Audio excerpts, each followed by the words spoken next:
Ladies and gentlemen, good morning. Good morning. It is my absolute honor to be here at Loma Vista here today with you.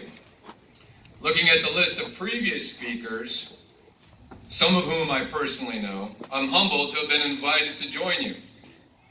Thank you to the association that has put this together, continues to put this together year after year.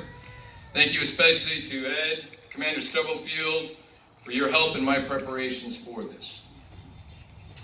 I had the opportunity to visit yesterday, walk the cemetery, and meet some of the organizers. This is an unparalleled event. What is especially impressive is how long this event has been going on and how it continues to grow, and it is such a great representation of the community. There is a special group here that I want to take a moment to acknowledge. Gold Star families. For those that aren't aware, Gold Star families are families that have lost a family member while in service. We are all eternally indebted to you. Your loved ones made the ultimate sacrifice, and you live every day with a reminder of that sacrifice. On behalf of a grateful nation, my sincerest appreciation, reverence, and respect.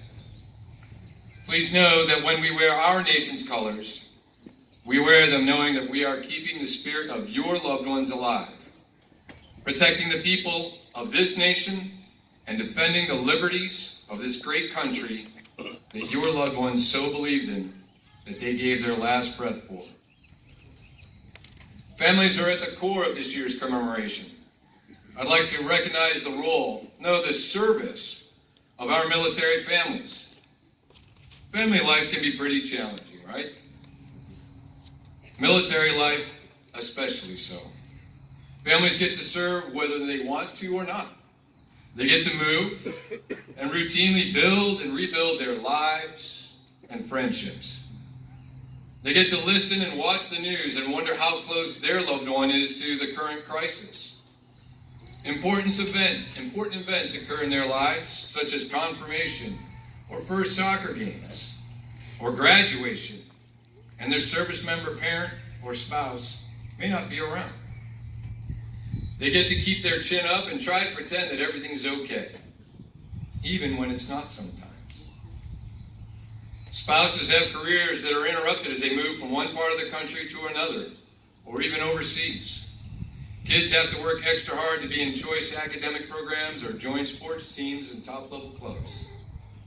They do figure out how to deal with it, how to cope, but it isn't easy.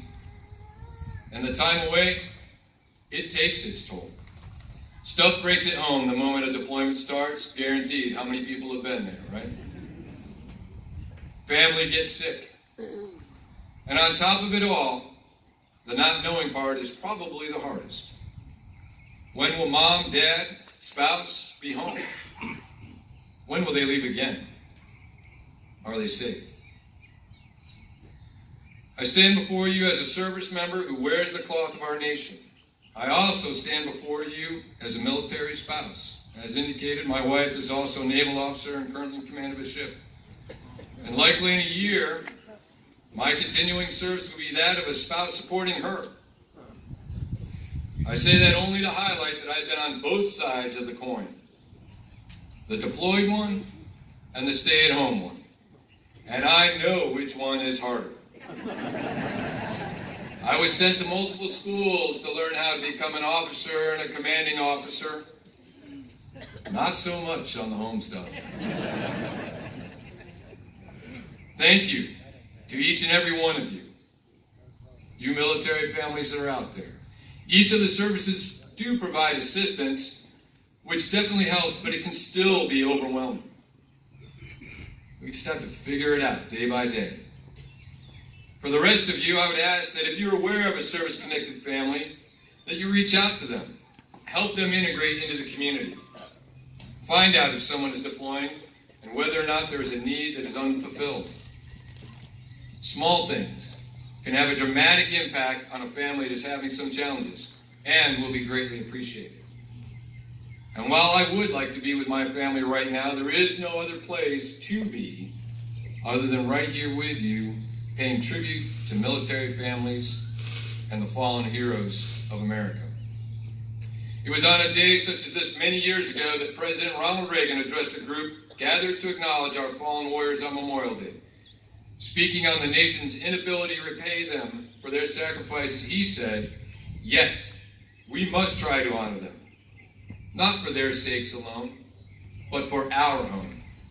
And if words cannot repay the debt we owe these men, surely with our actions we must strive to keep faith with them and with the vision that led them to battle and to their final sacrifice. Our first obligation to them and ourselves is plain enough. The United States and the freedom for which it stands, the freedom for which they died, must endure and prosper. Their lives remind us that freedom is not bought. It has a cost. It imposes a burden. And just as they whom we commemorate were willing to sacrifice, so must we, in a less final, less heroic way, be willing to give of ourselves. I hope today that you will consider the beliefs, faith, and sacrifice displayed by all of our soldiers, sailors, airmen, Marines, and Coast Guardsmen.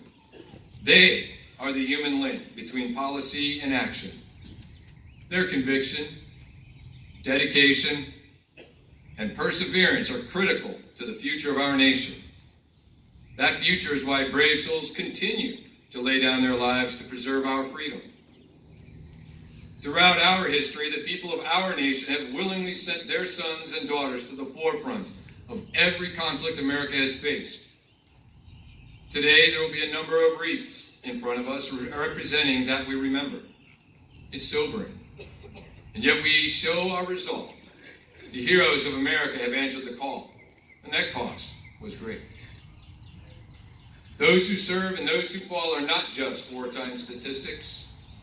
They are not faceless men and women. They are real people.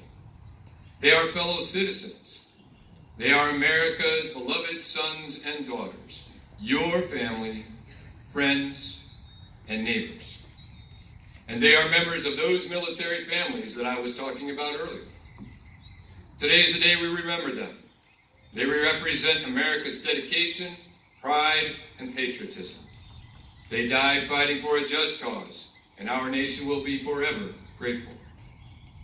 Words and speeches cannot fill the void in the hearts and lives of the families and friends of our fallen heroes.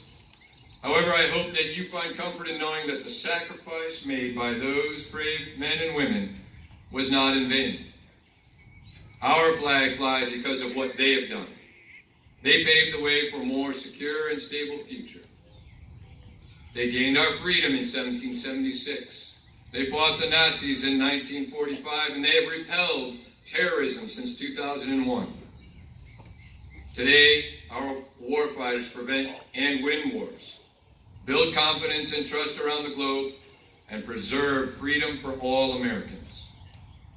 Their commitment to the nation is born through sacrifice, loyalty, and acts of heroism. Those who created this day of observance in 1868 intended for us to recognize our fallen heroes. Too often, we are caught up in the trappings of the holiday and allow ourselves to be distracted from our responsibility. That responsibility, our duty, is to never forget their commitment, to never forget their sacrifice, their loyalty, and their heroism, to never forget what they have done for us and for our children. Today is set aside to recall and honor the perilous path of freedom they paved. I would be remiss if I didn't recognize those who currently serve in our armed forces. They stand watch around the world, shining the beacon of hope into the darkest corners of humanity. We thank them all for their courage, bravery, and sacrifice in service to a cause greater than themselves. And we pray for their safe return. For those of you left on the home front, supporting your warriors, sending care packages, flying flags, and praying every night for their safe passage, God bless you. Your support means the world to them. President Obama in 2016 said less than 1% of our nation wears the uniform. And so few Americans see this patriotism with their own eyes or know someone who exemplifies it. But every day, there are American families who pray for the sound of a familiar voice when the phone rings, for the sound of loved one's letter or email arriving. More than 1 million times in our history, it didn't come, and instead, a car pulled up to the house, and there was a knock on the door, and the sounds of taps floated through a cemetery street. For us, the living, those of us who still have a voice, it is our responsibility, our obligation to fill that silence with our love and our support and gratitude, and not just with our words, but with our actions. For truly remembering and truly honoring these fallen Americans means being there for their parents and their spouses and their children. In closing, think of how your actions today and tomorrow keep faith with those ideals and uphold the duty we have to those that gave the full and final measure. For the blood of heroes never dies if you serve them well. May we live each day worthy of the price that others have paid. I am humbled to be among you. I thank you for the opportunity to be here and participate in this commemoration of all those who have perished while wearing the cloth of the Republic. May God continue to bless our great nation. Thank you.